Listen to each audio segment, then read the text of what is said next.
Oi, gente, eu do futuro aqui para dizer que toda vez que você ouvir a palavra americano nesse episódio, substitua por estadunidense, tá bom? Eu gravei esse episódio em um outro momento da vida que eu não tinha esse conhecimento e é isso, é um fruto da época, tá bom? Espero que vocês gostem da história. Causas do Vale. Se é fique ou não, quem é que sabe? Quem me contou esse caos foi o Noah. O Noah é um ouvinte nosso internacional, gente. Ele escuta o podcast para praticar o português. Ele disse que se eu chamasse ele de gringo contando esse caos, ele ia me mandar o processo aqui em casa. Então, gente, nada de chamar o gringo de gringo, ok? Brincadeira, Noah. Aí é brincalhão, tá bom? Enfim, o Noah é americano e na época desse caos ele era um bissexual não assumido.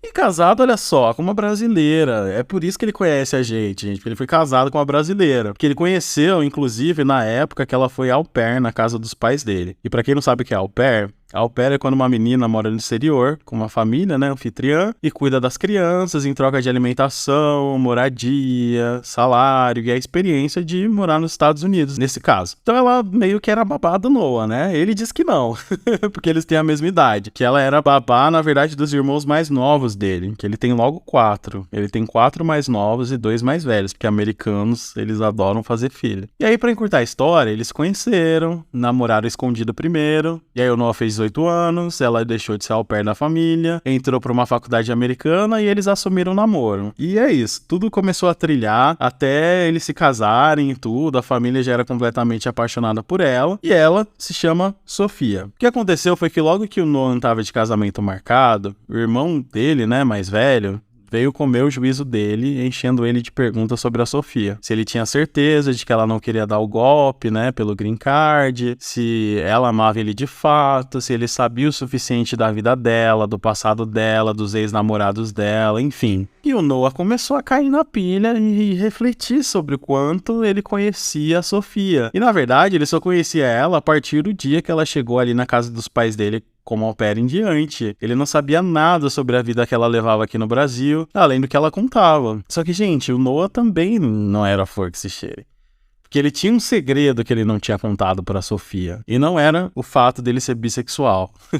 Isso aí também, mas era outro segredo. O segredo de que ele não podia ser pai. Ele não quis entrar em detalhe do contexto, mas ele tinha o diagnóstico de que ele não poderia ter filhos. E o irmão dele teve a brilhante ideia de falar pro Noah não contar pra Sofia que ele não podia ter filho. Porque se depois do casamento ela quisesse dar o golpe da barriga, traindo ele com qualquer outro, ele ao menos ia ficar sabendo da índole dela. E Noah, você sabe que você e seu irmão escrotos, né? Porque você não tinha o direito de omitir isso dela. E pior, desconfiar da índole de uma pessoa porque ela não é americana.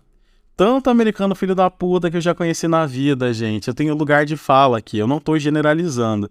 Mas eu conheci alguns americanos na minha vida que eles eram o puro suco da falsidade. Mas como existe em qualquer país, então não venha querer diminuir alguém porque a pessoa não é americana, ok? Tem gente filha da puta em qualquer lugar, basta estar respirando, entendeu? Mas o Noah caiu no papo do irmão dele. Ele casou com a Sofia, de fato, e tava dando tudo certo, mesmo ele com as anteninhas ali acesas a respeito dela. E as desconfianças foram cada vez mais diminuindo quando ele começou a fazer mais parte do universo dela. Eles vieram pro Brasil, conheceram os parentes que não puderam estar no casamento, né, nos Estados Unidos. Eles chegaram a visitar até o colégio que a Sofia estudou e tudo. E durante essa viagem ao Brasil, o Noah disse que não sabe o que aconteceu, mas a libido da Sofia deu uma aumentada, então eles estavam transando ali todos os dias, antes de dormir, às vezes de manhã. E desde que eles se casaram, eles deixaram de usar camisinha. E ele não sabe se ela estava tomando algum tipo de anticoncepcional ou não. Enfim, informação importante. E aí, a coisa começou a desandar quando num belo dia o Noah chega em casa do trabalho e tem um par de sapatinho de bebê na mesa. E aí ele imediatamente foi pé da vida questionar a Sofia, que veio toda feliz e saltitante, imagino eu, dar a notícia de que ela estava grávida. E aí ele falou que aquilo era impossível, que ele não podia ter filho, que ela tinha traído ele, blá blá blá. Eles tiveram uma discussão terrível e a Sofia disse que ela estava se sentindo humilhadíssima. E ele não queria acreditar nela, ela batia o pé de que nunca tinha estado com outro homem. E aí ele perguntou, né, tá, mas de quantas semanas você tá? E fazendo as contas, ela tinha ficado grávida no Brasil. E aí foi aí que o Noah ficou mais doido ainda, porque ele tinha achado que ela tinha traído ele com um brasileiro, e a Sofia ali afirmando que eles estavam juntos durante toda a viagem, que teria sido impossível ela ter traído ele nesse meio tempo. A treta terminou com o Noah indo para casa dos pais dele, dizendo que ele só queria ver a Sofia quando ela estivesse no momento da gestação que desse para fazer o teste de DNA. Porque, sim, gente, só dá para fazer o teste a partir da 8ª semana da gestação e olhe lá, depende do que o médico achar e tal. Se o médico achar que depois de 8 semanas não dá, tem que segurar mais um pouco. Mas independente do que tenha rolado, o Noah foi um escroto desde o começo, porque ele não tinha, como eu comentei, ele não tinha o direito de omitir da Sofia que ele não podia ter filhos. Mas enfim, aí a relação dos dois foi indo ladeira abaixo. Ele disse que no começo a Sofia procurava ele de todas as maneiras possíveis, implorava para ele voltar para casa e ele não voltava. A mãe dele ainda chegou a dar um suporte assim para ela, justamente para ter certeza de que o filho não era do Noah. Só que conforme foi se aproximando do momento que o médico tinha considerado mais apropriado para fazer o teste de DNA, sabe o que a Sofia fez? Ela falou negativo. Negativo. Quando o bebê nascer, vocês descobrem. Vocês não esperaram até agora? Pois esperem mais um pouco. Não vou fazer teste de DNA grávida.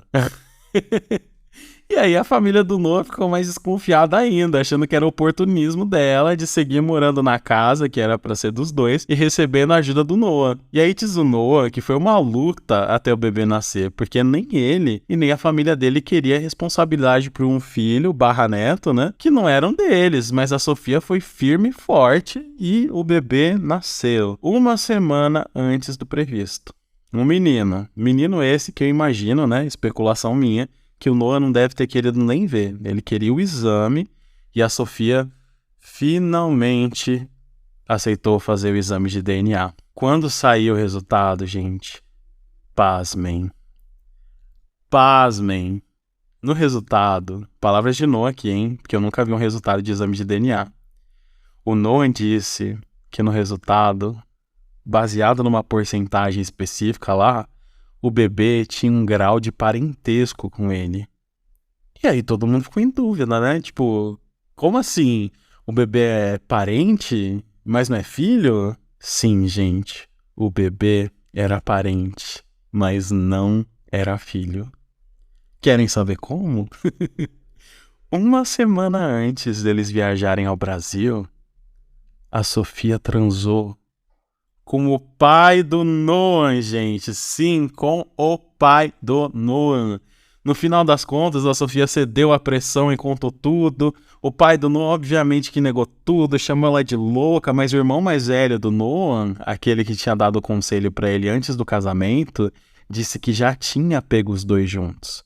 E que ele esperava que depois do casamento eles fossem parar com isso. E aí, resumo da ópera, a Sofia voltou pro Brasil com o bebê. O pai de Noah até hoje paga absolutamente tudo pro bebê e ninguém na família toca mais esse assunto. A família segue posando de família perfeita, como se nada tivesse acontecido, com exceção do Noah, né? Que depois que passou pelo processo de luto dele, chutou o balde, se mudou de estado, conheceu um latino e os dois estão namorando. E ele pelo menos engravida, né? Esse aí você não corre risco, né, Noah? E antes de falar a moral do caso, eu só quero dizer que, gente, o Noah não é flor que se cheire, ele não é um santo, muito pelo contrário, e a Sofia também. Então, no final das contas, tá todo mundo errado nessa história, independente da nacionalidade, tá bom? Então, é sobre. Mas é isso, gente, até o próximo Causos do Vale. Quer mandar o seu caso pra gente? Envie um e-mail para causosdovale@gmail.com.